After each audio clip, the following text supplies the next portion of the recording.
Diyos ko, Elmer, anak. Ano to? Nagpalagay ka ng marka sa katawan mo?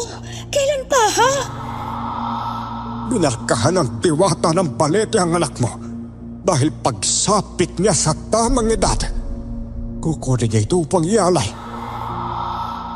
Pero umanib ka sa itim na kapangyarihan at nagpalahi pa sa mga aswang. Ngayon, tanggapin mo ang kaparusahan mo.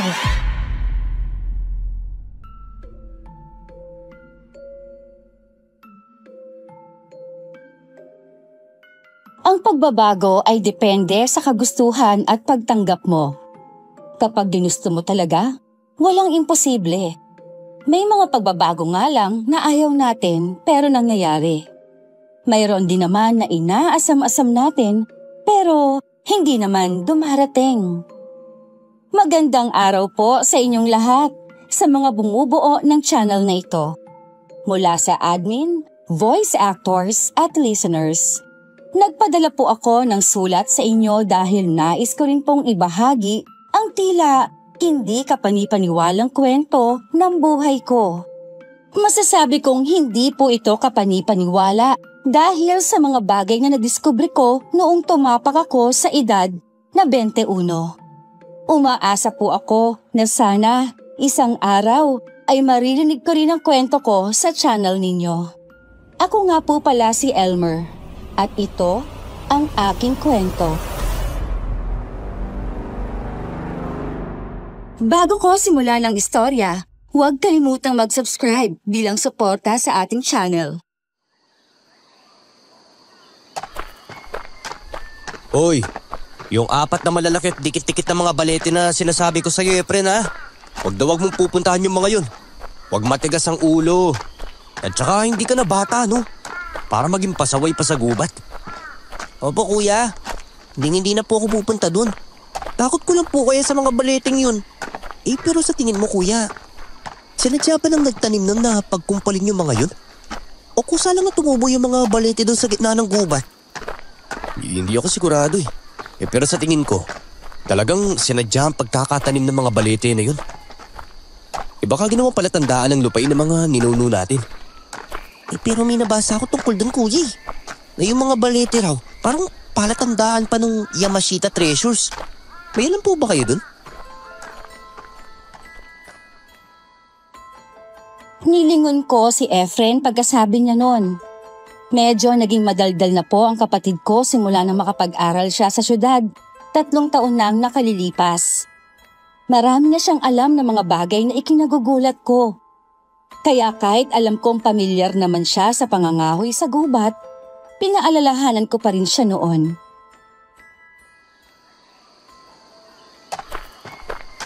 Wala akong alam tungkol dun. Ikaw nga tong matagal na sa syudad ang parang marami nang alam eh. Pero pasensya ka na tol ha. Sa pangangahoy lang ako eksperto. Ayos lang po yan, kuya. Hindi ko naman po nabasa sa libro sa paaralan yung tungkol dun eh. Sa internet lang po. Yan ang uso ngayon sa taong Y2K, sabi nga nila eh. Ganun ba? Hindi talaga ako pamilyar dyan eh. Pati dyan sa sinasabi mong ano yan? Y2K. Pero alam mo, may YKK akong nakikita eh. Doon sa pantalon na regalo ni Tia Helga, galing sa ibang bansa. Nakasulat sa ulo ng zipper nun, ang malalaking letra na YKK. Nakakatawa talaga kayo magbiro, kuya. Hindi ko po makuha eh. Pero yung Y2K po, taong 2000 po yun. Yung taon natin ngayon. Yun ba yun? Sige na, bilisan mo na lang dyan. Mauubos mo na yung baho mong tubig bago pa tayo makarating sa kakahuyan eh.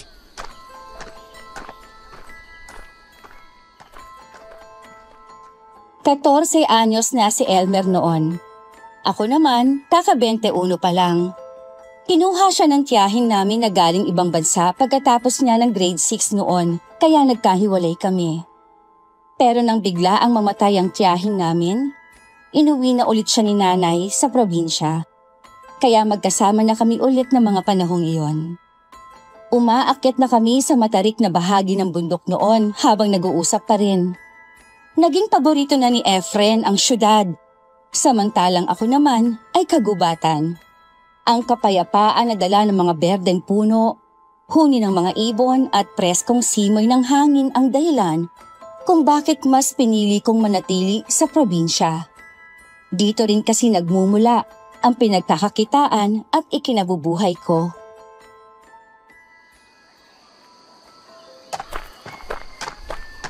Nandito na tayo, Efren, ha? Basta mag-iingat ka lang sa mga tinik ng sibukaw, ha? Pati yung mga banig ng borot, kayos, tsaka banayan. Baka masabit ka nang wala sa oras, eh. Boy, masyado pa naman matinik ang mga yan. Apa, kuya? Hindi ko pa naman nakakalimutan yung mga yan, eh. Gusto ko nga pong kumain ng borot o banayan isang araw. Yung mga matatanda pala sa syudad, mahilig din po sa ganun. Yung dinala ni nanay noong buhay pa si Tia Helga. Naku, dinumog po ng mga amiga niya. Hayaan mo sa susunod, borot at banayan ang sadyain natin dito. Tsaka huwag na lang kayos kasi kailangan pang ibabad sa tubig na matagal bago makain. Tsaka wala na tayong lolo Domin na eksperto sa pangangayos. Mahirap na, baka malason pa tayo nang wala sa oras. Lagot tayo dun. Opo, basta banayan at borot lang yun sa akin, kuya. Ayoko po kasi ng amoy ng kayos, eh. Baho.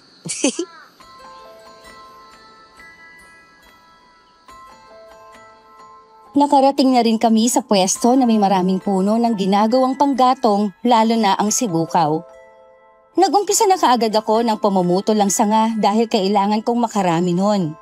Pero nililingon-lingon ko pa rin ang kapatid ko na medyo nahihirapan sa ginagawa niya. Meron din siyang dalang sariling itak niya katulad ko, pero mukhang nanibago yata sa ginagawa. Kahit putulin mo na lang mula sa puno ng mga sibukaw, Efren. Ako na yung bahala magalis ng mga tinik sa sanga para hindi ka na mahirapan pa dyan. Sige po, kuya. Papahinga muna po ako ng kaunti, ah. Maghanap na rin pala ako ng singkamas. Parang namiss ko rin yun, eh. Sige. Basta huwag ka lumayo sa akin. Magtabi-tabi ka rin dyan sa dinadaanan mo. Delikado.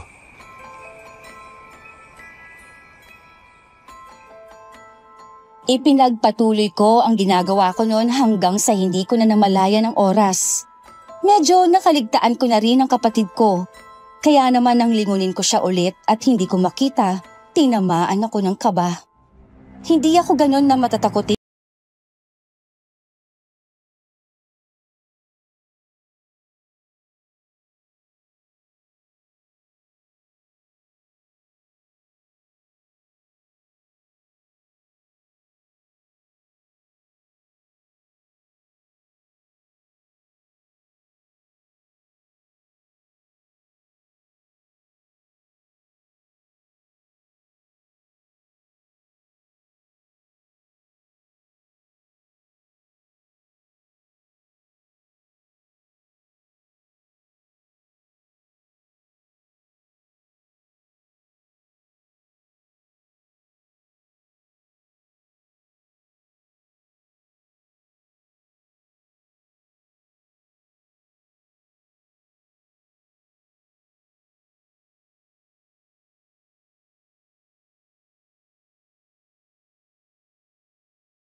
Aray ko! Kung binamalas ka nga naman, oh! Pumukol pa talaga sa noo ko. Ay, Efren naman kasi! Kung saan-saan na nagsusot. Naku po! Aray ko! Palakang ko! Aray! Umupo lang muna ako saglit habang hinihilot-hilot ang nananakit na balakang ko. Hinimas-himas ko rin ang bukol ko sa noo. May kalakihan yata yun kaya naisip kong pigaan at tuluyang tapalan ng dahon ng hagonoy para kahit papaano ay malamigan ito. Pagkatapos nun, muli kong iginala ang tingin ko sa paligid. Parang tinuklaw ako ng ahas sa itsura ko noon. Ang totoo niyan, hindi naman talaga ako tinuklaw. Pero sa harapan ko kasi ng sandaling yun ay may ahas talaga. Isang ahas na napakaitim at gumagalaw ang dila na akala mo'y manunuklaw sa isang maling kilos lang. Napahawak ako sa kaliwang bahagi ng dibdib ko noon kasi may naramdaman akong init at kirot. Hindi ko alam kung ano yon at saan galing pero dinakot ko ang bahaging yon ng dibdib ko. Nang medyo humupa ay hinaplos-haplos ko muna habang sinikap na ayusin ang paghinga. Hindi ko alam kung anong kailangan mo sa akin. Kung balak mo ba akong tuklawin o takutin lang pero magbabaka sakali lang ako na maintindihan mong sasabihin ko hindi ako masamang tao. Nahanap ko lang naman kasi yung kapatid ko na nawawala eh. Kung naistorbo kita, pasensya ka na ha.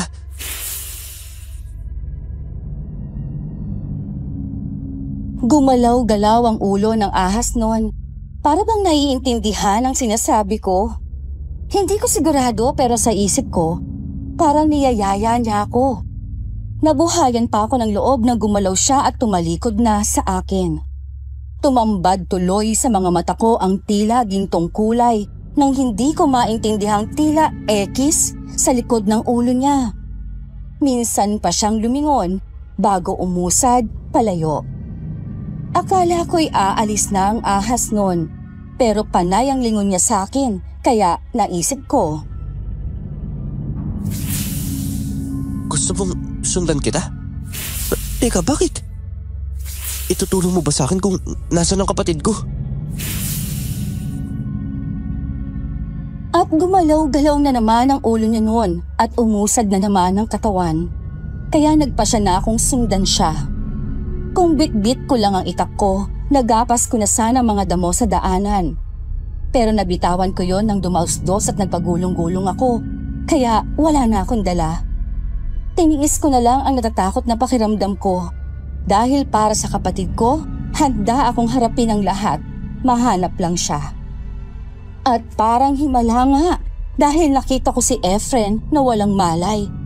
Doon mismo sa paanan ng 4 na puno ng balete, sa gitna ng gubat.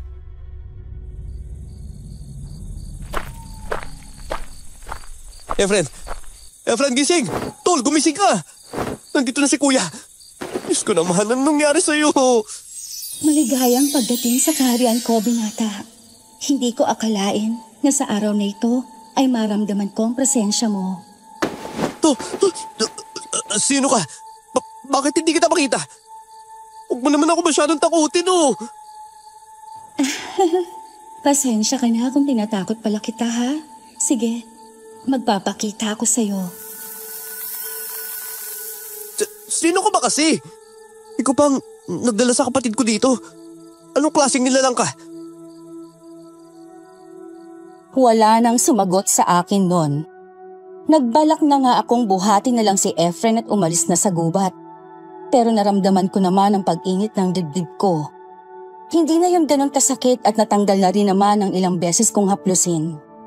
Kasabay ng pagkawala ng init sa dibdib ko, lumitaw naman ang isang babae sa harapan ko. Hindi katulad ng pagkagulat ko sa ahas ang reaksyon ko noon dahil may halo itong paghanga. Teka, totoo ba to? May diwata sa harap ko? Hindi ba ako nananaginip lang?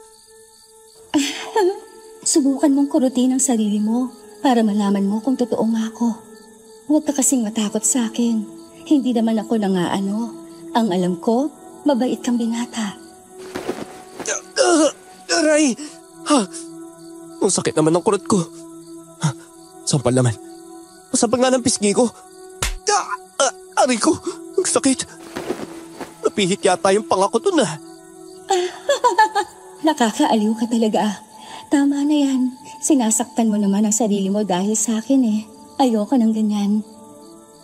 Teka, sandali. Alam mo ba kung anong nangyari sa kapatid ko? Tsaka yung ahas na may kulay ginto sa likod. Kilala mo rin ba yun? May atros na nakasalubong ang kapatid mo na munti ka na niyang matamaan ang itak niya. Iniligtas ko lamang siya mula rito. Yung ahas naman, kanang kamay ko yun. At siyang inutusan ko para ipaalam sa'yo na nandito ang kapatid mo. Mabuti naman at sumunod ka sa kanya. Teka, ano yung Altros? At anong ginawa niya sa kapatid ko? Teka, sinaktan ba niya? Bago pa niya masaktan ang kapatid mo ay nailigtas ko na siya. Wala rin siyang maaalala sa nangyari sa araw na ito, kaya hindi mo kailangan mag-alala sa kanya. Maliliit na nila lang kasi ang mga atros at lumalabas lamang kapag kabilugan ng buwan. Pero dahil napadpad sa gitna ng gubat ang kapatid mo, nakasalamuhan niya ito. Maraming salamat sa pagliligtas sa kanya kung gano'n ha. Maaari ko bang malaman ang pangalan mo? Sige na, iuwi mo na ang kapatid mo hanggang sa susunod nating pagkikita, Elmer. Uy! Sandali lang naman oh. Kilala mo ako tapos ikaw hindi ko alam ang pangalan mo. Ako si Teresa, Elmer, ang diwata ng balete na ito. Hanggang sa muli nating pagkikita, paalam.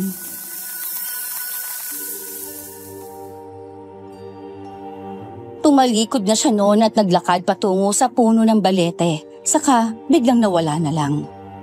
Eksakto namang umungol ang kapatid ko kaya dinaluhan ko na lang siya sa halip na hanapin pa ang diwata. Parang bagong gising lang siya at nagpalingalinga sa paligid. Puno ng pagtataka ang kanyang muka. Kuya Elmer, ano pong nangyari sa akin? Ba't nandito po tayo sa gubat? Gising ka na pala, friend. Ay naku, salamat sa Diyos at tagpuan talaga kita. Ay naku.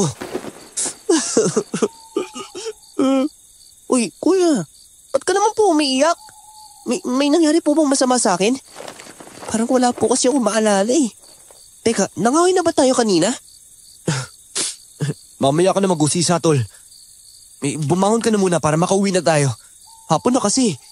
Baka nag-aalala na si Nani sa atin. Halika na. Alalayan kita pag tayo mo. Baka matumba ka pa eh.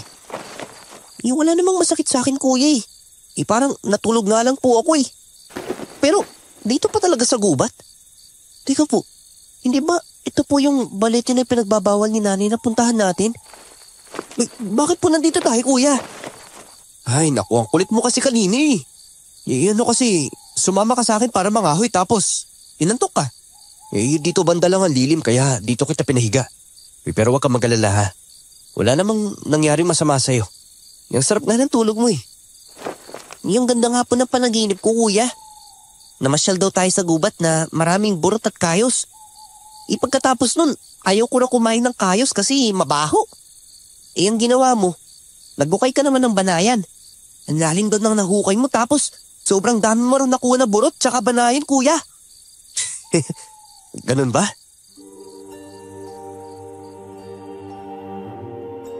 Malapit na kami sa bahay nang matanaw namin si nanay na paruot pa rito sa bakuran. Nang makita niya kami, tumakbo pa siya para sumalubong sa amin. Halata ang pag-aalala sa kanyang mukha noon.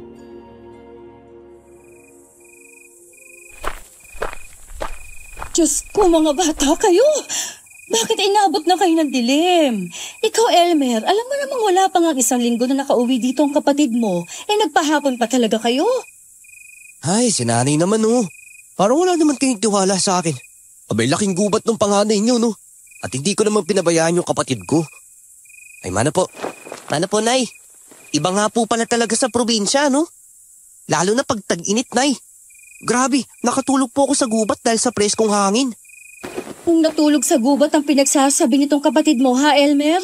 Iniwan mo siya habang nangangawi ka? Nay, kasi po, pasok na muna tayo sa loob ng bahay, Nay. Sa loob ka na po ipapaliwanag. May nangyari bang hindi maganda sa gubat, Elmer? Magsabi ka ng totoo sa akin kung ayaw mo magalit ako sa'yo. Siyang hitsura mong yan ay halata na may tinatago ka. Hala, pasok at sabi mo kaagad ang nagdapat ko malaman. Hindi tayo kakain hanggat hindi ka nagsasabi sa akin ng totoo. At ayoko sa lahat ay pinagsisinungalingan ako. Alam na alam mo yan.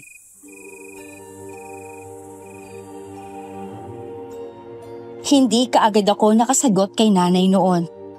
Wala naman akong balak magsinungaling sa kanya, pero ang inaalala ko ay ang panganib na dala ng atros, ng ahas at ng diwata kapag sinabi ko yon sa kanya. Hindi sila mga normal na nilalang, kaya hindi ko alam kung paano sila lalabanan kung sakali man.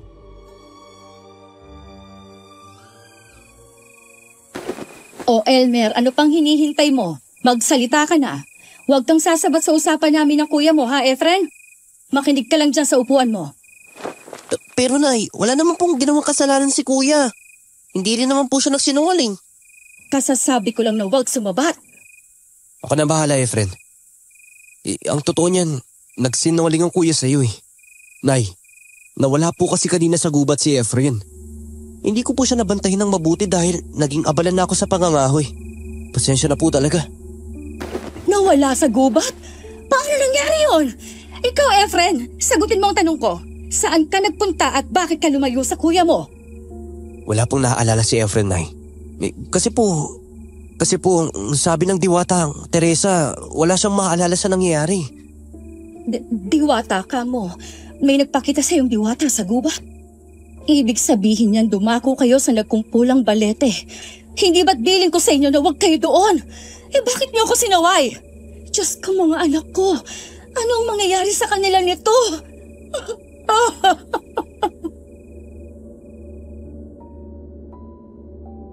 Grabing pag-iyak ni nanay noon, kaya sobrang nag-aalala kami ni Efren. Nanginginig na siya at natataranta na hindi alam ang gagawin, kaya nataranta na rin kami noong mga oras na yon. Hanggang sa isa-isa na siyang naglagay ng mga damit niya sa bag. Bilis, iligpitin yung mga gamit ninyo. Aalis tayo ngayon din mismo. Bakit tayo alis, Nay? Teka, sabihin niyo nga po sa amin. Hindi po kasi pwedeng iwan ang pangangahoy ko kung ganun-ganun na lang po. May naghihintay na po ng 50 bungkos ng panggatong. At kukunin na nga po sa Makalawa. Itigil mo ng pangangahoy mo, Elmer. Sa ayaw at sa gusto mo, aalis tayo ni Efren sa lugar na ito. Kung bakit kasi hindi kayo nag-iingat sa gubat. Lagi ko namang ibinibilin sa inyo yon, di ba? Pasensya na po talaga, Nay. Sige po, mag-ayos na rin po ako ng mga gamit namin ni Efren para makaalis na po tayo. O tara na, Tol. Tulungan mo ako sa silid natin. Naguguluhan man, sinunod namin ang pasya ni nanay ng gabing yon. Naglakad kami ng halos 20 minutos hanggang sa madaanan kami ng isa sa mga iilang motorsiklo na bumabiyahe sa lugar namin. Sa harapan ng driver pinasakay si Efren samantalang ako sa likod ng driver at si nanay ang panghuli. May 15 minuto pa ang biyahe namin hanggang sa nagpababa si nanay sa sentro ng kabilang bayan. Pinakain kami ni nanay sa nakabukas na lugawan doon bago kami muling sumakay sa tricycle para sa susunod naming destinasyon. Hindi na ako pamilyar sa lugar na yon. Hanggang bayan at barangay lang naman kasi talaga ako nung araw. Malayo rin kami sa syudad kaya imposibleng doon kami pupunta. Makalipas ang 10 minuto, huminto kami sa gilid ng daan na may mangilan-ngilan lang na kabahayan. Naglakad kami sa medyo pababang daan hanggang sa tumigil kami sa tapat ng gate ng isang hindi kalakihang bahay na may ilang kubo sa palibot.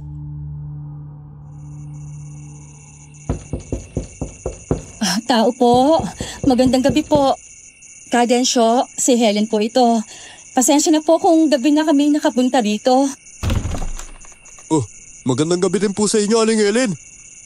Wala po si Tatang ngayon eh. Tinama siya ng isang pasyente sa syudad. Baka Makalawa pa po yung uwi nun. Ganun ba? Makikituloy na lang muna kami kung ganon. Hihintayin na lang namin na bumalik siya. May mga bakante naman siguro kayong mga kubo ngayon, ano? Meron naman pong 2 bakante. O sige po, pasok mo kayo.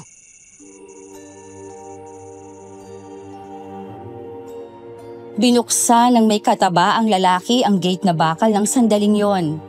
Naunang pumasok si nanay at saka sumunod kami. Pinakilala niya kami sa nagngangalang Turo at nagtanguan naman kami bilang pagbati. Sa isang kubo na nasa pinakasulok ng bakuran, doon niya kami dinala. Marami akong tanong kay nanay kung anong lugar na yon pero natakot akong baka magalit na naman siya. Matapos kaming bigyan ng banig at mga unan ay naghanda na kami sa pagtulog. Sa sahig ng kubo humiga sila nanay at Efren, samantalang ako naman ay sa berha na may papag pumwesto. Inunan ko noon ang bag na may lamang mga damit sa kapera nakita ko sa pangangahoy. Una ko pa yung inilagay sa bag dahil alam kong kakailanganin namin yon. Dahil sa kaba at pagod ng araw na yon, para akong lantang gulay na mabilis ding nakatulog. Sa loob ng 2 araw namin sa lugar na yon, halos hindi kami kinikibo ni nanay. Hanggang sa isang hapon, may dumating na isang matanda. Si nanay ang nagbukas ng gate habang nasa kubo naman kami ni Efren. Nang biglang dumaing ako nang parang mahapdi ang pakiramdam ko sa aking dibdib.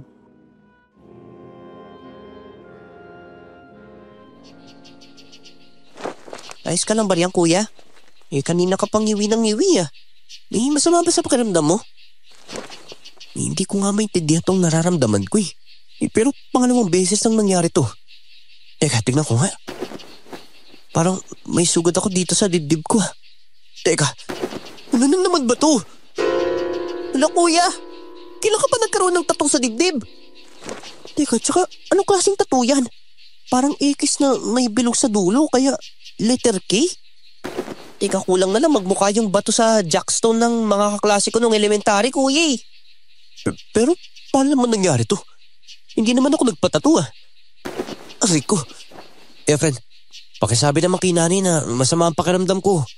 Sige po kuya, sandali lang po ah. Patakbong bumaba sa hagdan ng kubo si Efren noon at pumasok sa loob ng kabilang bahay. Ilang saglit lang ay bumalik na siya kasunod si nanay at ang matanda. Lalo ko pang naramdaman at tila napapaso na ang bahaging yon ng dibdib ko.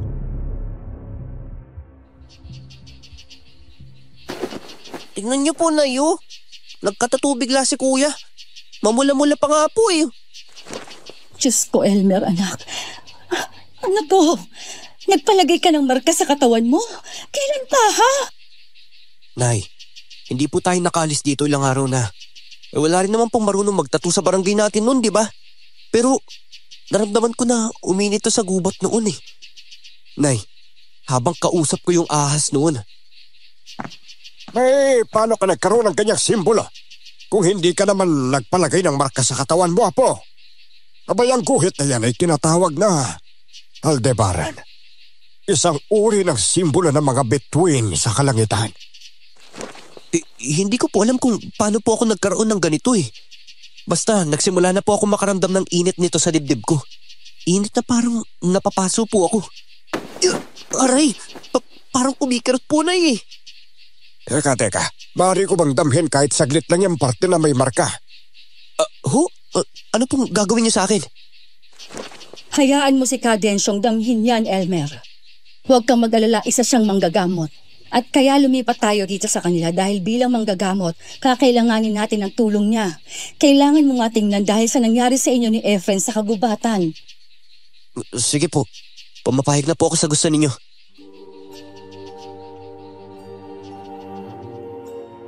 Dahan-dahan ang paglapat ng kamay ni Cadensyo sa dibdib ko noon. Wala na yung init na tila nakakapaso, kaya inakala kong ayos na ang pakiramdam ko. Hindi ko inaasahan ang susunod na pangyayari. Sobrang init po! Bakit po ganun?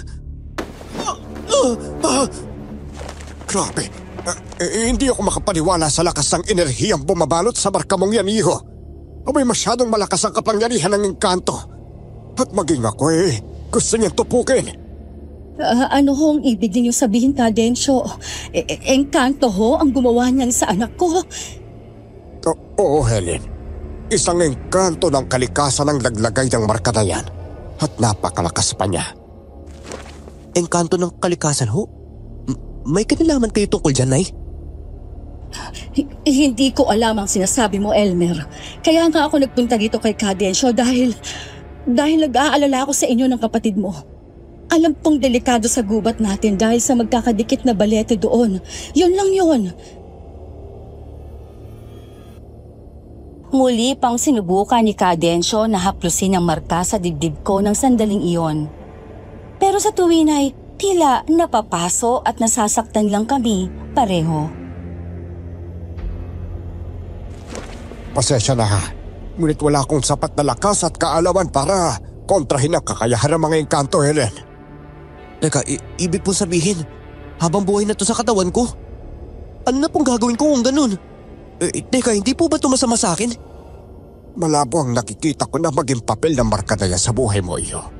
Pero kung hindi ka rin naman lang ginagambala yan hayaan mo na lang yan sa katawan mo. Ipagpatuloy mo na lang ang pang-araw-araw na buhay mo. Wala ka namang ibang sakit sa nakikita ko At saka ang bata-bata mo pa nga Kaka-21 lang ho ng anak ko. Wala pang isang buwan ang nakararaan, Cadensyo. Ay, ganun ba? Bata rin pala talaga siya pero ang katawan niya batak na batak sa trabaho pag-ibayuhin mo pa ang sipag mo kung ganun na po ha. May pasasaan din magiging maayos din ang sitwasyon ninyo. Tatangu-tangu pa siya habang sinasabi sa akin yon. At nung araw ring yon ay umalis na rin kami sa kubo ni Cadensyo. Isa pala kasi yung tila lugar ng pahingahan o tuluyan ng mga pasyente na nagpapagamot sa kanya. May 2 grupo pa nga ang nandun na hindi pa umaalis dahil ginagamot pa niya. Babalik na po ba tayo sa atin, Nay? Gusto ko na lang po kasi ulit sa bahay natin Oo nga po, Nay. Wala naman yata masama sa akin masigla pa po sa kalabaw ang pakiramdam ko ngayon, Hindi na tayo uuwi sa atin. Ibebenta ko ng lupain natin doon. Dito na tayo maninirahan malapit kay Cadensyo. May nakausap na kung pwede nating malipatan ng pangmatagalan na hanggang sa magkapera tayo at pwede na nating bilhin ang lupa. Pero sa bukid po doon sa atin ang trabaho ko, Nay. Paano na lang po yun? Nakakaya doon sa bibili ng 50 bungkus ng panggatong. Nakabayad na po kasi siya ng kalahati sa akin Huwag nang matigas ang ulo. Hindi ko naman kayo gugutumin na 2. Malapit na lang tayo doon.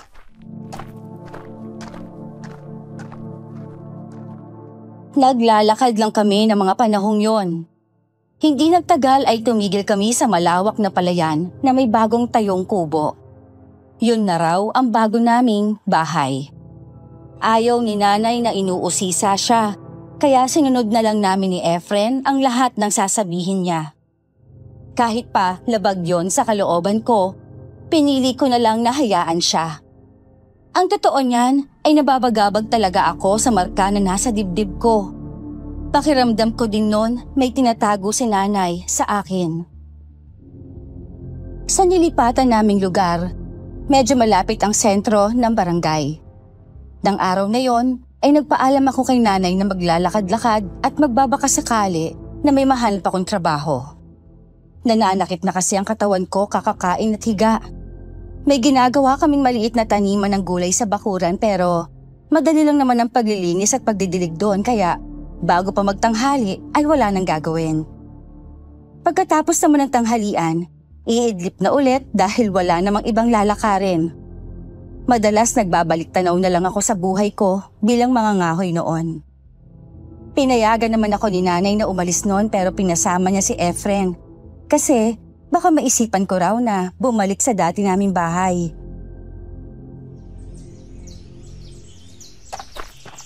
Ay naku si nanay, hindi ko alam kung anong gusto mangyari. Kung tratuhin ako parang bata pa rin. O ano Efren tol? Sa tingin mo ba bata pa ako? Sobrang laking kasalanan ba yung nakakatulong ka sa gubat at nakikita ako ng diwata? Iwan ko nga rin po kay nanay kuya. Parang sobrang lalim ng hugot niya sa buhay tapos hindi nagsasabi sa'yo. Ako naman panay sabi sa akin. Pero hindi ko naman maintindihan kagad yung ibig sabihin kagad niya. Oo nga Teka, may naglalako tuloy. O tara, tignan natin kung ano meron. Lola, sandali po. Ano pong tinitinda ninyo? Puro lanson sa kanilagang balinghoy, mga bata. Mainit-init pa to. Libre tikim kung gusto ninyo. Pwede po ba yung libreng tikim, Lola? Yun lang po yung akin. Kuy, ikaw talagang bata ka, Efren eh. Ay, nagbibiro lang po ang kapatid ko la. May pera po talaga kaming pambili niyan. Bigyan niyo po ako ng 50. Pampasalubong po namin sa nanay namin sa bahay. Abay, napakamaalalahanin mo namang bata. Inaalala ang nanay mo kahit nandito kayo sa galaan. Oh, eto, ililibre ko na itong 10 lanso na medyo nabiyak. Saka itong nilagang panglibreng tikim ko sa inyo na rin ito. Maraming salamat po sa libre, Lola. Uy, wow! Grabe ang dami nito, kuya. Maliit na bagay ako. Mas masaya akong makita mga bumibili sa akin na masaya. Kahit kakaunti lang ang tubo ko'y ayos lang sa akin. Para sa akin kasi, hindi nabibili ng pera ang tunay na kasiyahan.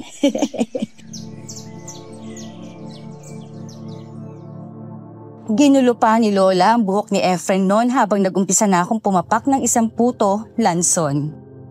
Nasabik ako doon dahil may mga ganong tanim din ako sa gubat. Kung nandun nga lang rin ako, malamang makakapag-ani na rin sana at makapagbenta. Kaso, wala eh. Kayo lang po ba ang nagtatanim ng mga balinghoy nyo, La? Mukhang galante kayo sa pagbebenta nyo eh. May sariling taniman niya ng anak ko at asawa niya. Kaya mura ang benta ko kasi amin lang din naman galing. Malaking bagay para hindi mahal ang benta ko sa mga yan. Baka naghahanap po kayo ng trabahador sa pagtatanim o kaya pag-aani. O kung ano man po, pwede po ako. Ako nga po pala si Elmer. Etong kasama ko naman po si Efren. Nakababata ko pong kapatid yan. Bagong lipat po kami dito eh. Doon po banda sa malawak na palayan yung bahay po namin. Kayo pala nakatira sa bagong kubo sa palayan. Abay, kung ganon, pwede nga kayo magtrabaho sa taniman ng balinghoy ng anak ko dahil malapit lang yun sa inyo. Teka ha, gusto niyo bang sumama roon ngayon? Pwede kayong dumaan doon pag uwi ninyo at malapit na lang din naman. Tawagin niyo lang akong Lola Soligno, ha?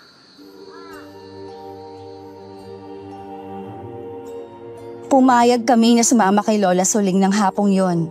Sa malawak na taniman ng balinghoy nila, kami dumiretso. Nandoon din pala mga apo niya na tumutulong sa mga pananim. Hindi nalalayo ang edad namin ni Efren sa kanila. At nakasundo namin sila, lalo na si Mercy. Papadilim na tuloy na umuwi kami at medyo lumamig pa ang ihip ng hangin noon.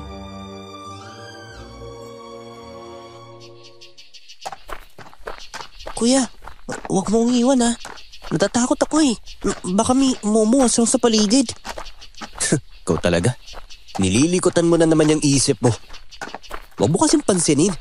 Dapat diretso sa daan ng mga mata mo. Kuya, tumakbo na kasi tayo. Malapit na lang naman yung bahay eh oh. Ang ibon na naman kasi nakakatakot eh. May ihi ako sa salawal ko. Kuya naman. Anak nung, naihi ka talaga tol. Pwede ka naman tumigil basta umihi. At saka bakit sasalawal mo pa? Ay naku, para ka naman bata eh. Tara na nga lang. Oh, kumapit ka sa kamay ko.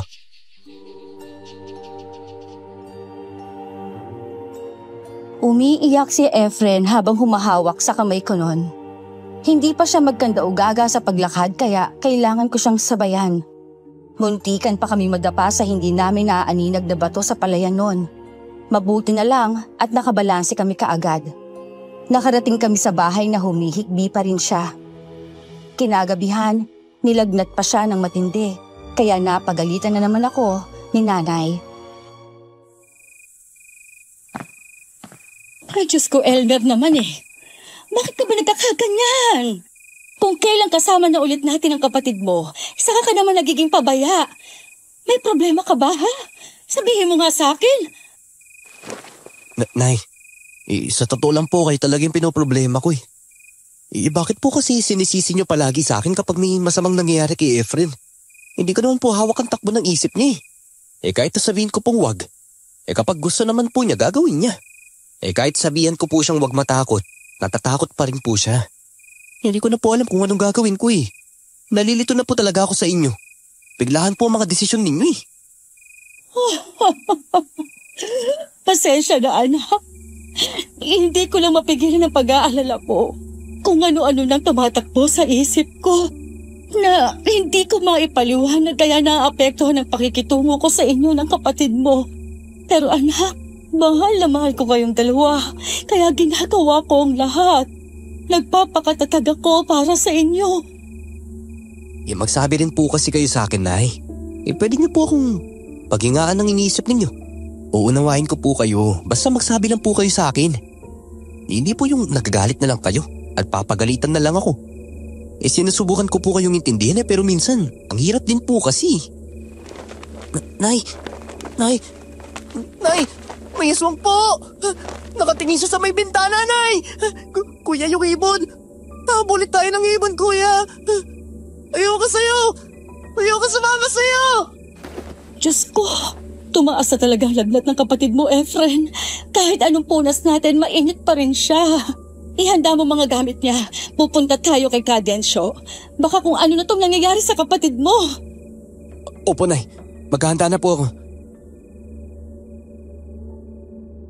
Dali-dali na naman akong nagligpit ng mga gamit ni Efren noon. Sa pagkakataong yon, pwede namang lakarin ang bahay ni Cadensyo, saka ang bahay namin. Kaya hindi na ako nagdala ng sarili kong gamit. Matapos ang lahat, kinarga ko sa likod kong kapatid ko at binaybay namin ang palayan hanggang sa kalsada. Matumal din ang sasakyan sa lugar na yon kaya magtitiis at magtsatsaga ka talaga na maglakad. Aandap-andap pa ang flashlight na gamit ni nanay noon kaya binilisan namin ang paglalakad.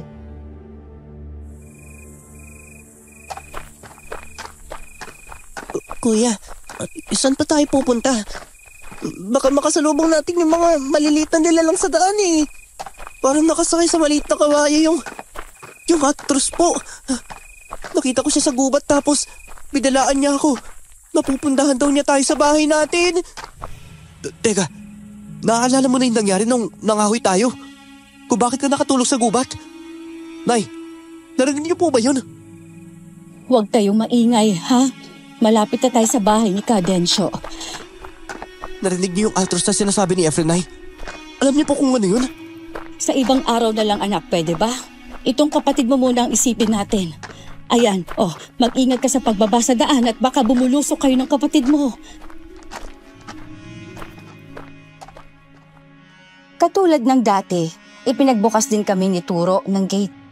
Para talaga siyang bantay na kada tawag ay nariyan na kaagad kahit anong oras man yon.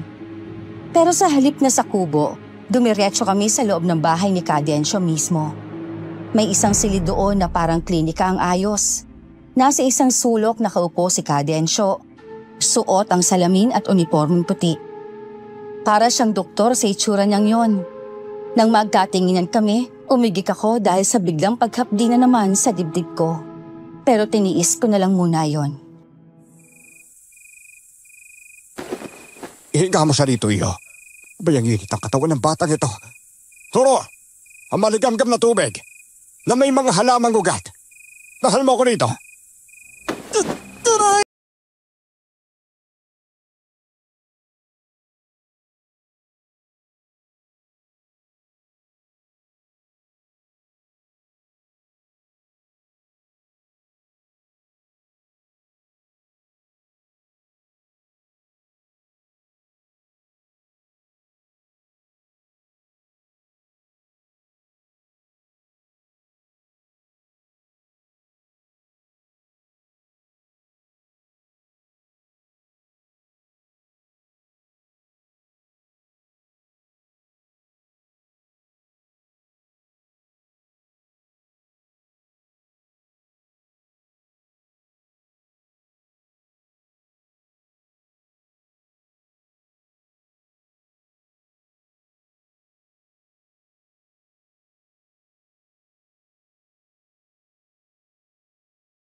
ibigay mo ito sa isa mo panganak. Ipahid niya sa marka niya na maibsan ang hapdi niyan. Elmer, anak, itaas mong laylay ng damit mo at ako na ang magpapahid nito sa'yo. Salamat po, Nay. Medyo umayos na rin po ang pakiramdam ko. Dahil nakatulog na si Efren. Baka tong marka ko humahapdi lang kapag kabado ako kaya nag-aalala. Napapansin ko po yun eh. Baka ganun nga, anak. Diyos ko, sana naman pagalingin na niya kayo kaagad. Ako rin ang ninenervous sa inyo kapag ganyan lagi kayo may dinaramdam. Mas mabuti pang ako na lang ang magkasakit kaysa kayong mga anak ko. Sa kubo na kayo magpalipas ng gabi, Helen. Para hindi na kayo mahirapan oras na magising itong isang anak mo. Toro, ihatid mo sila sa kubo na tutuloyan nila. Ililipat din po ang kapatid ko. Baka po pwedeng dito na lang siya. Kahit dito na lang po ako sa tabi niya. Hindi po ako matutulog. Babantayan ko po siya. Kahit dito na lang din ho sa kawayan na higaan ka, Densyo. Baka dumaing na naman ang sakit si Efren kapag nagising siya ng hindi sinasadya. Pwede rin naman kung ganun. Pero kung sakaling may magpapagamot ng 10 oras ng gabi, mapipilitan talaga kayong lumipat, ha? Sige ho, Kadensyo. Maraming salamat ho ulit. Nakaidlip din naman ako kahit papaano ng gabing yon. At sobrang pasasalamat namin ni nanay na kinaumagahan ay bumuti na ang pakiramdam ni Efren. Para na naman walang nangyari nung nakaraang gabi kung makapagsalita siya. Tahimik lang ako noon pero ipinagtataka ko talaga kung bakit nagkakaganon ang kapatid ko. Nasaan si Kadensyo, Turo? Magpapaalam na sana kami at mabuti na talaga ang pakiramdam nitong si Efren. Sa likod bahay po, Aling Helen. Puntahan niyo lang po doon. Sige, salamat ha. Elmer, Efren, samahan ninyo ako magpaalam kay Kadensyo. Nay, magkano pong ibabayad niyo kay Kadensyo? Ako na lang po magbibigay sa kanya. Sige. Ikaw na muna magbigay sa kanya pero hindi bayad yan, anak. Kundi donasyon lamang, ha. Hindi kasi nagpapabayad eh. Itong pera ko naman ibibili ko na lang ng mga kailangan sa bahay mamaya. Tara na nang magpaalam para makapagluto na tayo ng almusal sa bahay natin. Kadensyo, pasensya na ho sa istorbo. Napakatibay niyo naman ho at nagagawa niyo pang magbangon higa sa edad na yan. Ay, kayo pala. Sandali, babangon na ako. Ay, nako. Kahit mahirap tong ginagawa ko, pinipilit ko. Para hindi bumigat ang pakiramdam ko. Kahit tumatanda na kailangan galaw-galaw pa rin ang katawan. Para hindi manamlay at tuluyang manghina. Ay, tulungan ko na ho kayo. Diyan ka na lang iyon. Kaya ko na sarili ko. Ay, salamat naman at nakatayo na. Hindi magandang natuklasan ko kagabi dito sa isang anak mo, Helen. Isang matandang babaeng aswang ang dahilan ng pagkakalagnat niya at hirap sa pag-ihi kagabi. Matandang babaeng aswang po? Ala kuya, si Aling Suling nga tayo na. Siya lang naman ang matandang babaeng nakausap at nakasama natin kahapon, hindi ba? Tapos nagbebenta pa siya ng balinghoy. Kumain din tayo nun eh.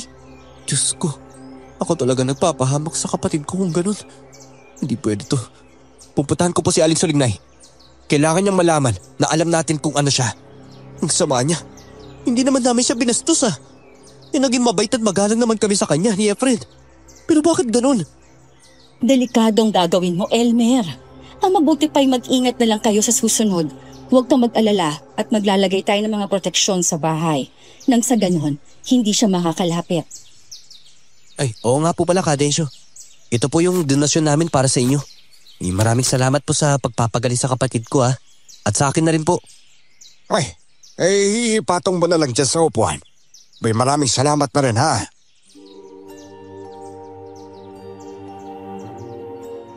Medyo nagtaka ako kung bakit umiwas si Kadensyo sa akin.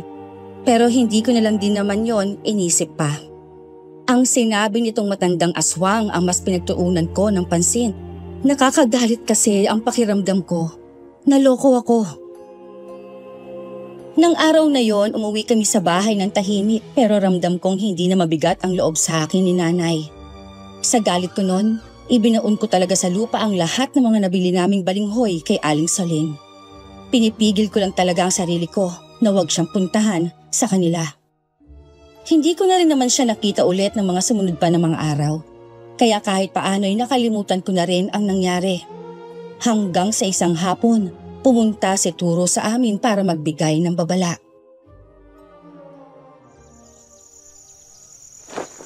Wag mo nang pinapalabas si Efren sa bahay ninyo, tol. Kasi kalatang balita sa barangay na may nawawalang mga bata eh. May kaliitan pa naman siya kaya mapagkakabalan talaga siyang isa sa kanila. Ganun ba? Salamat sa impormasyon, tol ha. Hayaan mo. Pagsasabihan ko si Efren pag uwi nila ni nanay mamaya. Pero yung pagkawala ng mga bata, tol, alam mo ba kung anong dahilan? Huwag ka maingay, tol ha. Kasi sabi-sabi lang naman ito. Hindi pa alam kung sino ang nangunguha ng mga bata eh. Pero ang dahilan kung bakit daw kinukuha yung mga bata, para gawing alay daw dun sa isang diwatang aswang na matagal nang natutulog. Grabe. Salamat sa impormasyon, tol ha. Tumasakit na naman itong marka sa dibdib ko. Parusa yata ito sa akin eh. Baka sobrang sama kong tao sa nakaraang buhay ko kaya ganito na lang ang pagpapahirap sa akin ngayon.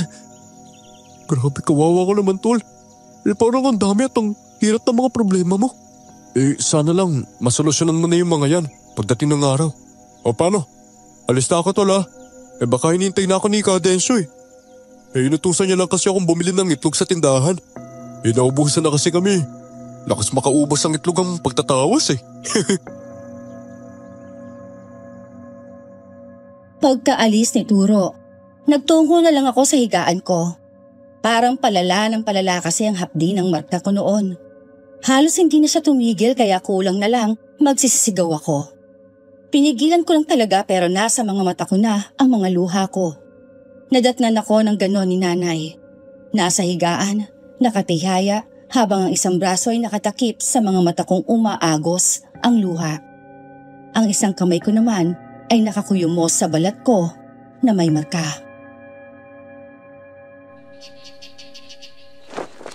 Masakit na naman ba ang marka mo, anak? Teka at kukunin ko yung panghaplas na nabili ko sa tindahan kanina ha. Maganda raw ito at herbal din. Meron siyang sangkap na himag na gamit pa noon ni Lolo Domingo kapag nasusugatan siya. Noon daw na nasugatan siya ng tinik ng hito. Ang katas ng himag na hinalo sa langis ng nyog ang naging gamot niya. Sige po, Nay. Pahaplas na lang po. Ihap-di-hapdi na po kasi. Bakit naman po kasi may basa na lang ganitong lumitaw sa balat ko? Sinumpa po ba ako, Nay? Yung sinasabi ni Cadensyo na yung kanto. Wala po ba talaga kayong alam tungkol dun? Elmer, anak, patawarin mo sana ako, ha? Kasalanan kong lahat ng ito dahil naglihim ako sa iyo. Nay, ano pong ibig niyo sabihin? Teka, may alam po ba talaga kayo bakit nangyari sa akin to? Sabihin niyo po, Nay. Ano po ang ginawa niya tumingi kayo ng tawad sa akin ngayon? Sabihin niyo na po kasi para magawan ko ng paraan. Kasi naman nahihirapan na ako, Nay eh. Tiniis ko ang hapdi ng mata nun. Bumangon ako para hawakan ang mga balikat ni nanay. Ng mga sandaling yon, napaluhod na kasi siya sa gilid ng higaan ko. At nakayuko habang humahagulgol. Medyo nawawala-wala ang hapdi ng marka ng sandaling yon. Nakakagaan din ang loob na makahawak kamay si nanay. Para akong batang matagal na nawalay sa ina at noon lang ulit kami nagkita. Ang totoo niyan kasi, kahit magkasama kami ni nanay palagi noon, abala ako sa trabaho sa murang edad. Parang hindi ko masyadong napagtuunan ng pansin ang pag-aaruga niya. Tapos, dumating pa sa buhay namin si Efren. At ang pag-alis pa ni tatay. Masakit pong ikwento pero iniwan kami ng tatay namin nang walang paalam noong 6 na taon pa lang ako at 2 buwang mahigit pa lang si Efren, sabi ni nanay. Isa sa pinakamalungkot na Disyembre namin noong 1994. Lumubog sa Manila Bay ang sinasakyang barko ni tatay at isa siya sa mga ibinalitang nawawala na hindi na natagpuan pa ang katawan. Kaya lumaki akong naging katuwang ni nanay sa pagpapalaki kay Efren. Inabutan ako ng panganganak sa iyo sa puno na nagkukumpulang balete sa gubat, Elmer, anak. Kami lang ng ama mong nandun at wala ng oras sa tumawag ng hilot para paanakin ako. Pero nagpakita ang diwata ng balete sa amin at tinulungan niya ako. Nailuwal ka ng ligtas, pero may kapalit. Minarkahan ka ng diwatang iyon sa iyong dibdib. Ibig sabihin ng diwatang may kagagawan nito? Kaya siguro naramdaman ko rin ang pag-init noon nasa balete ako, Nay. Dahil nandun palang gumawa nito. Pero bakit nito lang tulumitaw? Bagong panganak ako noon, anak. Nahilo at nawala ng malay pagkatapos kitang mailuwal noon. Kaya wala na akong maalala kung ano pang sinabi ng diwata. Malamang alam ng tatay mo ang ibang detalye. Pero nagsikreto rin kasi siya sa akin noon, mga anak. At dinala niya yon kung nasaan man siya ngayon. Kaka 21 ko lang po, Nay. Teka, hindi po kaya sinabi ng diwata noon na sa edad kong ito, tsaka lilitaw ang marka? O kaya sa oras na mapadpad ako sa balete sa gubat at nakita siya, lilitaw din po yung marka? Teka, hindi po kaya ganun, Nay? Hindi na importante kung anong dahilan kung bakit ka nagkaroon ng ganyan, Efren. Ang kailangan, matigil ang paghihirap mo ng dahil sa marka na yan. Hindi po pwedeng hindi ko malaman, Nay. Ayoko po makaranas ng pabalik-balik na hapdi sa dibdib ko eh. Para kasing pinaparusahan po ako, Nay. Ayoko po noon. Kaya hindi lang paraan kung paano matigil ang sakit ang hahanapin ko. Kundi kung para saan talaga to. Sige, anak. Para sa ikapapanatag ng loob mo, aalamin natin ang totoo. Bukas ng hapon, pupunta tayo kay Cadensyo at sasabihin ko sa kanya ang tungkol sa panganganak ko doon sa ilalim ng puno ng balete. Kaya namarkahan ka ng isang diwata. Sige po, Nay. Baka sakaling may tulong si Cadensyo sa atin. At siguro, Nay, kailangan po natin bumalik sa dati nating bahay. Pati dun sa gubat kung saan naroroon ang balete, Nay. Babalikan ko po. Tumangulang si nanay at muli na namang umagos ang kanyang mga luha. Sa pag-iyak ni nanay noon, nakapagtatakang nawawala ang hapdi ng marka ko. Naisip ko pa noon na siguro dahil sa pagsisisi at pagsasabi niya ng totoo, kaya gumagaan ang pakiramdam ko. Maayos akong nakatulog noon, maging ang buong araw ko ay magaan din. Ngunit pagsapit ng hapon at papunta na kami kay Cadensyo, nagparamdam na naman ang marka ko. Mas kumirot pa yon nang si Cadensyo na mismo ang lumapit sa gate pero hindi na niya kami pinagbuksan pa. Anong sadya mo, Helen? May pasensya na kayo at sa tingin ko hindi ko kayo mapagbubuksan . Ang enerhiyang bumabalot sa panganay mong anak lubhang napakalakas. Kaya hindi ako halos makalapit sa kanya. Pasensya na po talaga kung pati kayo'y nahihirapan sa panggagamot dahil dito sa anak ko, Cadensyo. Pero may naalala ho kasi ako tungkol sa pinagmula ng marka niya sa dibdib, kaya nandito kami ngayon. Ganun ba? Pwede sabihin mo lang dito para makauwi na kaagad kayo pagkatapos. May nanguha pa naman ng mga bata ngayon para ialay sa mga balete sa iba't ibang lugar. Baka nahihirapan na ang anak mo dahil sa presensya ko. May kawawa naman siya. Ang diwata ng balete, Cadensyo, siya hong naglagay ng marka sa dibdib ng anak ko. Sa ilalim ng balete sa gubat doon, sa dati naming lugar, doon ko siya'y pinanganak. Sa ilalim ng balete ka mo? Bay, kung ganun tama nga giniisip ko, binarkahan ng diwata ng balete ang anak mo dahil pagsapit niya sa tamang edad. Kukunin niya ito upang ialay. O di kaya naman dalhin na sa mundo nito para magsilbi sa kanya habang buhay. Magsilbi habang buhay po? Ayoko na, Nay. Hindi ko kayo iiwan ni Efren. Hindi ako sasama sa diwatang yun. Kaya dapat matanggal na ang marka na to. Tanggalin natin to, Nay. Diyos ko, anak, tigilan mo yung sarili mo. Masasaktan ka sa ginagawa mong yan. Dahil sa galit at kagustuhang matanggal ang marka sa katawan ko, kinuskos ko ang balat ko sa dibdib ko noon. Kulang na lang ay punitin ko ang bahagi ng balat ko na yon. Sobrang namula nga yun, kakakalamukos ko. Iyak ako ng iyak sa huli dahil wala namang silbi ang ginawa ko. At lalo lang sumasakit habang nagtatagal kami sa labas ng gate ni Cadensyo. Hanggang sa may naisip akong paraan. Bukas sa bukas din po, uuwi ako sa dati nating bahay. Kakausapin ko ang diwata ng balete. Wala siyang karapatang pahirapan ako dahil sa tinulungan niya kayo nang pinanganak ako. Abay, maganda yung naisip mo, iyo. May tama nga yan. Puntahan mo ang lugar kung saan nilagyan ka ng ganyang marka. Ay, pero mag-iingat ka, ha? Anak, sasama kami sa'yo ng kapatid mo sa pag-uwi sa dating lugar natin. Hindi kita pwedeng hayaang mag-isa lang na babalik doon. Nay, ayoko na pong bumalik doon. Natatakot na po ako eh. Hindi niyo na po ako kailangan samahan, Nay. Kaya ko na po ang sarili ko. Kadensyo, salamat po ha. Uwi na po kami. Pasensya na po talaga sa istorbo. Bay, magtagumpay ka sana sa lakad mo, iyo, ha? Umaasa ako na sa pagbalik mo, hindi na tayo mag-iwasan. Dahil dyan sa marka mo. Bumalik kami sa bahay noon at tiniis ang hapdi ng balat magdamag. Kinaumagahan ay maaga akong gumayak para sa pag-alis ko. Buo na ang loob ko na alamin ang katotohanan. Anak, mag-iingat ka ha. Aalis kang buo kaya kailangan mo bumalik sa amin ang kapatid mo na buo rin. Pasensya ka na po talaga kuya. Duwag talaga akong kapatid eh. Hindi mo lang kita matulungan kahit sa maliit na bagay lang. Ano ka ba, Tol? Napakalaki kaya nang naitulong mo sa akin. Basta ikaw na muna ang bahala kay nanay dito ha. Huwag mo siya pababayaan. Itulungan mo siya sa mga gagawin niya habang wala pa ako. At saka mag-iingat kayo rito, Nay ha. Baka mamaya sugurid kayo ng mga aswang eh.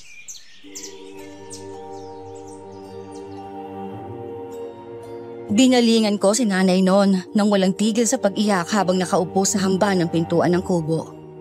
Nilapitan ko siya at niyakap. Naiiyak na rin ako pero hindi ko yon pinansin. Pati ang paghapdi ng marka ko'y binaliwala ko. Wala nang mas hahapdi pa sa nakikita kong pag-iyak ng aking ina. Nasasaktan ako, oo. Pero alam kong mas higit siyang nasasaktan. Malamang marami pa siyang dinaramdam na hindi sinasabi sa akin. Sa amin ni Efren dahil minsan nauhuli ko rin siyang nakatingin sa malayo simula nang lumipat kami. Babalik ako na ligtas, Nay. Hintayin niyo po ako. Matapos lang ang problema dito sa marka na to, sa katawan ko. Magiging mapayapat maayos na ulit ang buhay natin. Pangako ko po yan sa inyo. Mag-iingat ka, anak. Lagi mong tatandaan na mahal ka namin ng kapatid mo. Maghihintay kami sa pagbabalik mo, Elmer.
Ay, kung ano man ang dala mo sa buhay ko, malagpasan ko sana. Kahit pinapahirapan mo ako, may kaunti pa rin akong nasisilip na kabutihan sa'yo.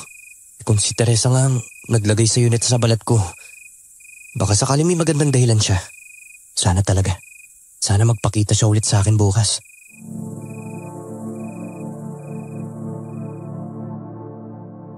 Yun na yata ang pinakamahabang gabi para sa akin noon. Hindi naman yon ang unang beses na mag-isa ako sa bahay, kaya wala na yung mga takot sa kung ano-ano. Naging musika na sa tainga ko ang huni ng mga kuliglig at kung anumang mga ibon na paruot pa rito sa gitna ng gabi. Wala rin akong tunay na karanasan sa aswang simulat sa pool, kaya't kampante akong mag-isa roon. Ang pagpapakita ng kakaibang ahas at ni Teresa lang noon ang pinakamasasabi kong nakakatakot na kababalaghang naranasan ko. Tilaok na mga manok mula sa hindi kalayuan ang gumising sa akin kinabukasan. Nagtaka pa ako noon dahil walang manukan sa amin noon. Ni ako nga hindi nag-aalaga noon. Wala kasi akong hilig sa mga hayop. Pagkatapos maggalmusal, gumayak na ako patungo sa gubat. Sa daanan ay napansin ko ang bagong tayong kubo na may maraming ang tandang na nakapalibot. Doon pa lang nanggaling ang tilaok ng mga manok. Wala naman ako nakitang tao kaya dumiretso na ako sa gubat. Sa bukana ng gubat pa lang, nakita ko na kaagad ang kakaibang ahas noon.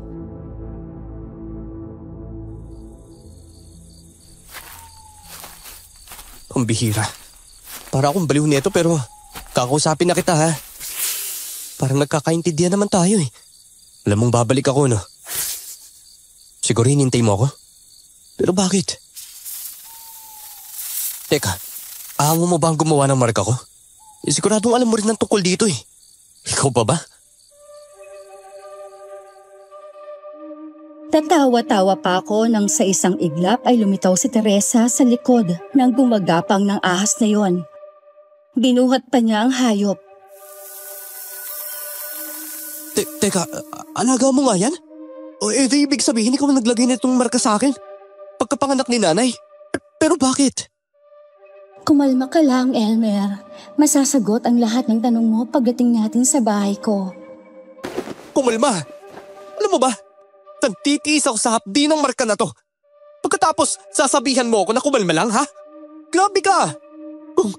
Kung hindi ka lang tunog mabait magsalita, naku kahit sobrang ganda pa niya mukha mo, pipingutin ko yung matulis sa tenga mo eh. Hoy! Huwag ka manaklaw! Wala pa akong ginagawa, ha? Talaga ba, Elmer? Kaya mong pingutin ang tainga ko? Eh baka bago ka pa makalapit ay natuklaw ka na nitong ahas kong si Golga. Eh, siyempre. Panakot ko lang yun. Ano bang panama ako sa mga engkantong tulad ninyo? Pero seryoso talaga, Teresa, ha? Eh kung ikaw nga tong nagbarka sa akin, iba ka naman pwede mo na itong alisin. Eh kasi naman nahihirapan na ako sa tuwing humahap dito eh. Hindi siya sumagot sa akin. Nagpatuloy naman siya sa paglalakad. Sumunod lang din ako sa kanya. Napapaisip naman ako noon. Bakit hindi ko man lang makuhang magalit ng totoo sa kanya? Sinusubukan ko pero hanggang inis at banta lang ako. Iniisip ko ngang atakihin siya ng dala kong itak pero ni hawak sa puno noon ay hindi ko man lang ginawa. Hindi ko alam kung bakit panatag ang pakiramdam ko ng sandaling iyon. Pero simulat sa pool, wala akong pangit na karanasan sa gubat na yon kundi yung pagkahulog ko lang sa bangin dahil nga nawala noon si Efren. Halika, Elmer. Umupo ka rito. Sumandig ka sa puno para mapanatag ang kalooban mo. Halika, huwag ka na mag-alangan pa. Sa'yo ang lugar na ito, ang buong kagubatan na ito, kaya wala kang dapat na ikatakot. Kasi nga, dito ka ipinanganak. Hindi ako pwede magtagal. Kailangan kong bumalik sa nanay at kapatid ko. Hindi ako sanay na iniiwan sila eh.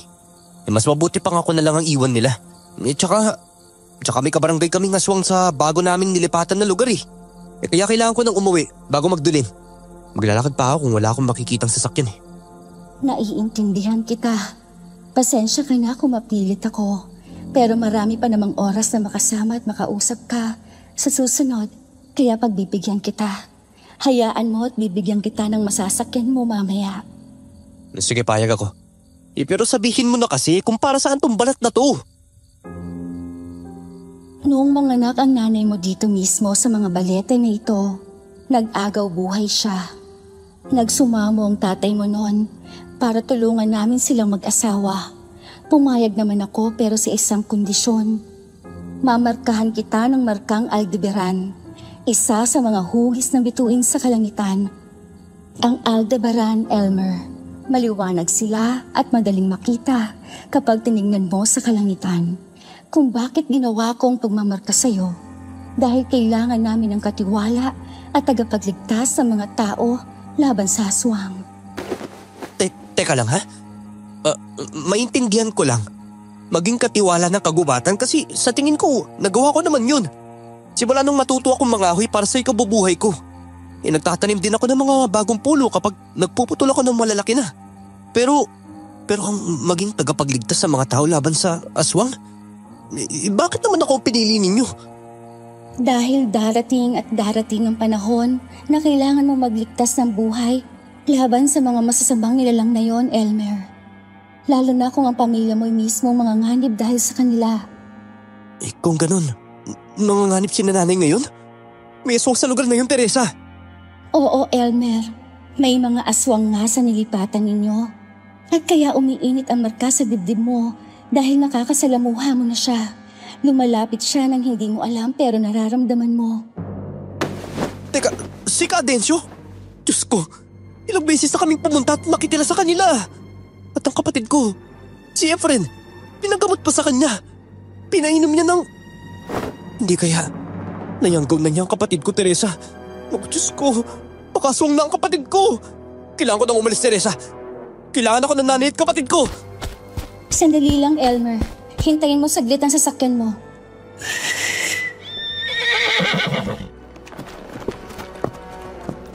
Sumakay ka na, Elmer. Ihahatid ka ni Vester sa pupuntahan mo. Pero hindi ako marunong mga bahay, Teresa. Baka mahulog na kagad ako, hindi pa man tayo nakakaalis sa gubat na to. Wala kang dapat ipag-alala, Elmer. Si Vester na bahala sa'yo. Sige na, humayo na kayo hanggang sa muling pagkikita. Sige, Teresa. Maraming salamat talaga ha. Ngayon na alam ko lang silbi ng marka ko, gagamitin ko na to para makatulong sa mga tao. Pangako yan. Babalik ako rito, Teresa ha. Magiging katiwala ako ng kagubatan na ito. Pagkasakay ko sa kabayo ay humawak ako sa taling nasa leeg nito. Hindi ako makapaniwala pero parang hindi ako nanibago sa ibabaw nun. Kumapit lang ako ng husto at alerto sa mga dinaanan namin dahil sumuot kami sa gubat at namaybay sa gilid ng bundok. Mabuti na lang at kabilugan pala ng buwan nun. Medyo maliwanag ang paligid kahit medyo nakakatakot. Parang panaginip ang paglalakbay ko na yon nang sa wakas ay makarating ako sa kubo. Pero laking gulat ko nang wala akong madatnan sa bahay kahit gabi na. Nakabukas pa ang pinto at magulo ang mga gamit sa loob. Diyos ko. Tiyak kinuha ni Cadencio sila nanay. Walang iya siya. Anong gusto niya mangyari?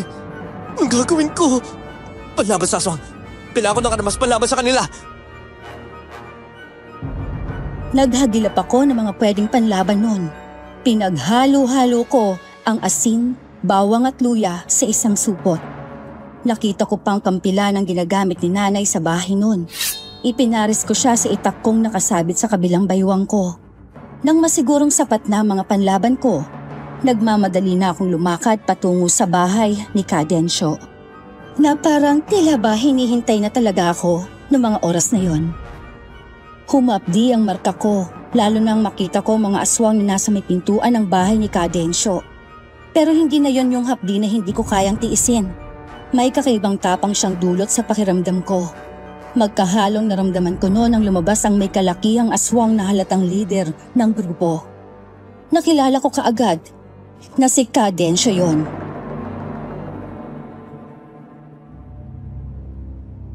Maligayang pagdating, Elmer. Ikinagagalak ko ang makita kang muli.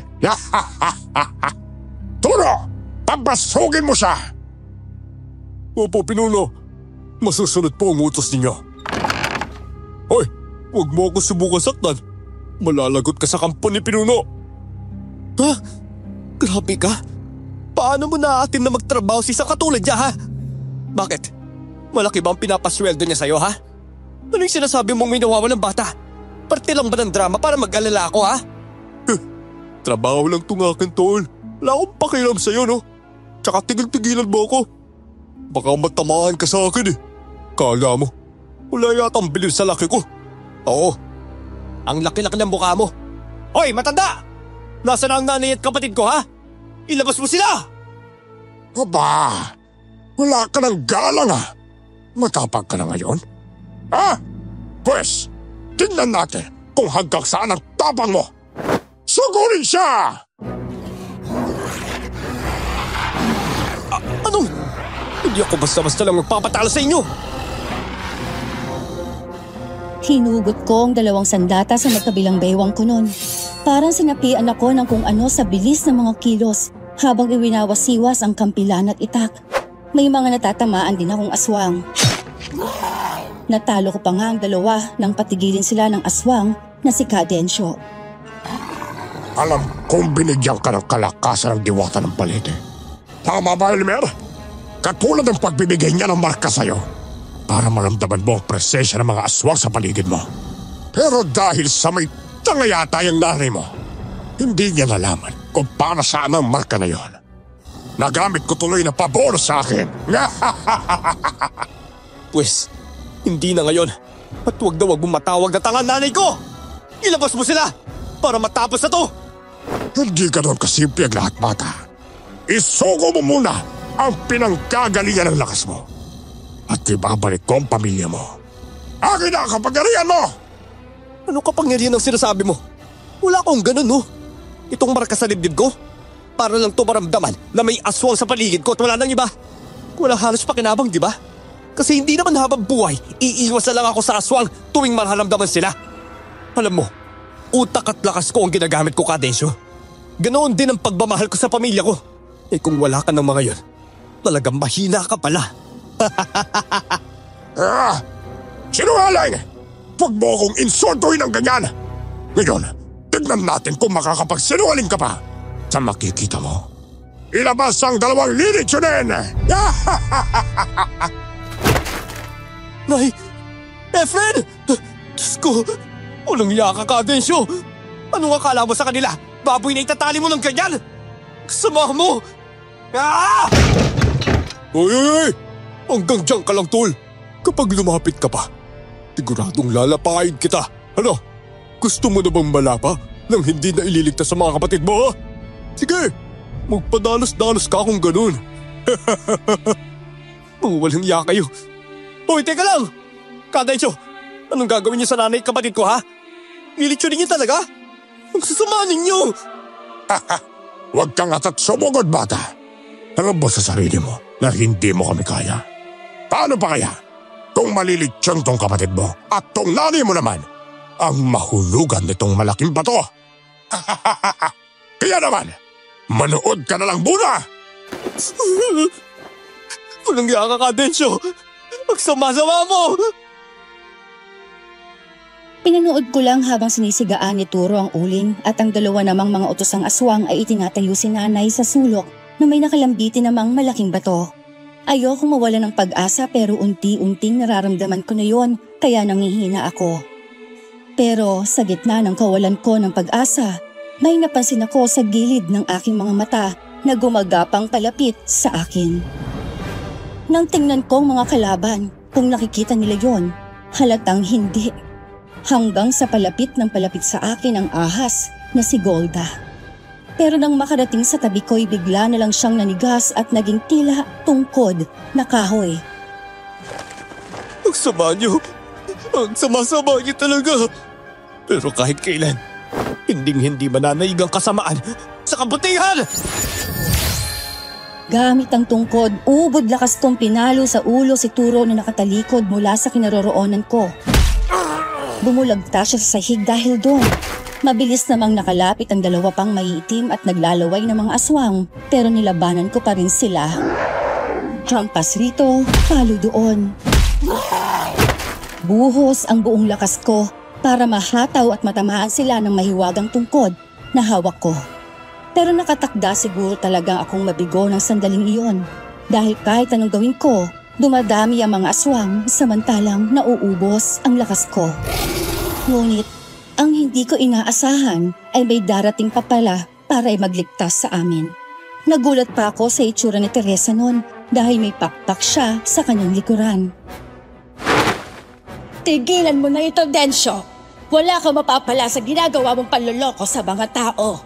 Lalo mo lang pinapalala ang kapalaran mo, huwad na mga gamot. Kahit kailan! Pakialamera ka talaga, Ate Soledad! Lahat-lahat na lang. Ikaw ang magaling, pero hindi na ngayon. Dahil hawak ko tong dalawang mahalagang tao sa buhay ng bago ninyong katiwala ng gubat. Kaya sa ayaw at gusto ninyo, susundin niyo ako ni Teresa! Huwag kang hangal, Densyo. Kung dati hinahayaan kita sa pagkukunwari mo, ngayon hindi na. Gagamitin mo pa ako para lang makapanakot. Yung ugali mo hindi marunong tumanggap ng kung anong kakayahan mo ang tatapos sa'yo. Sayang ka, Densyo. Sinayang mong tiwala na ipinagkaloob ko noon sa'yo. Kung naging mabuting katiwala ka lang sana, batikang manggagamot ka na ngayon. Pero umanib ka sa itim na kapangyarihan at nagpalahi pa sa mga aswang. Ngayon, tanggapin mo ang kaparusahan mo. Sa gitna ng maliwanag na buwan noon, kumulog at kumidlat. Pero alam kong hindi lang ordinaryong kulog at kidlat yon. Dahil sa bawat litaw ng tila kuryenteng kidlat, tumatama yon sa mga aswang at nasusunog sila. Hanggang si Cadensyo na lang ang natira. Umuusal ng orasyon si Lola Soling noon habang si Teresa kumukumpa sa mga kamay at pumapagaspas pa ng mga pakpak. Sa kanya pala nang gagaling ang kidlat at nang ang dalawang kamay nito'y itinuro si Cadensyo, tinamaan ang kidlat at kaagad na kumulog ng sobrang lakas. At sa lakas nun, natumba ang matanda. Nagpulasan ng mga ibon sa kung saan, humuni ng malakas sa mga uwak at nagsimulang pumatak ang masaganang ulan sa gitna ng maliwanag na buwan sa kalangitan. Sa pagtingala kong yon, nakita ko ang mga bituin na nakahugis ng marka sa dibdib ko. Natulala pa ako nun pero saglit lang dahil tinawag na ako ni Aling Soling.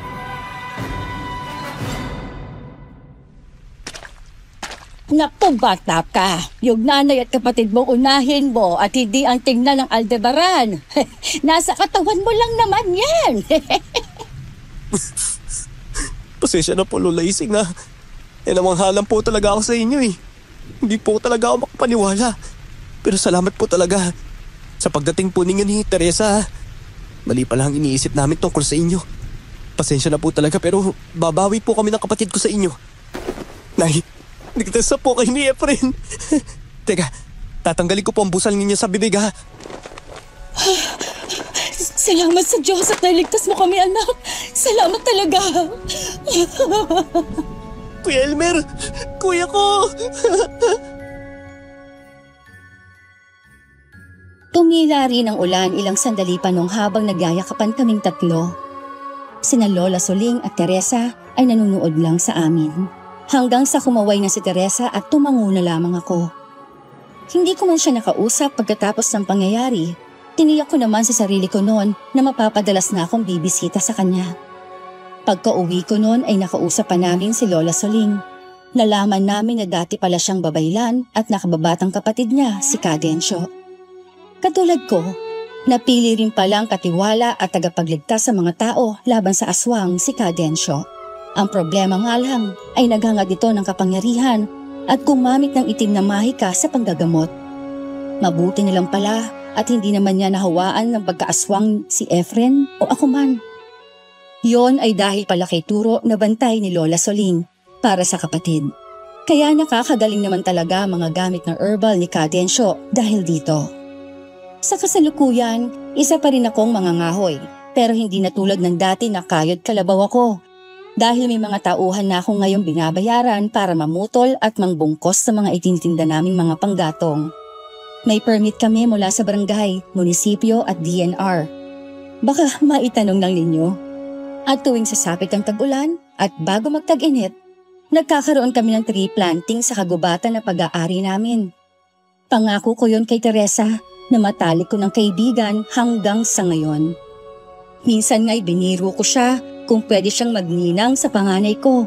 Ang napangasawa ko nga pala, isa sa mga apo ni Lola Soledad, mga kayanggaw, si Mercy. Medyo nakahabol pa po kami sa huling biyahe. Hanggang dito na lamang po ang aking sulat. Sana ay nasiyahan kayo at nakapulot din ng aral kahit papaano. More power po.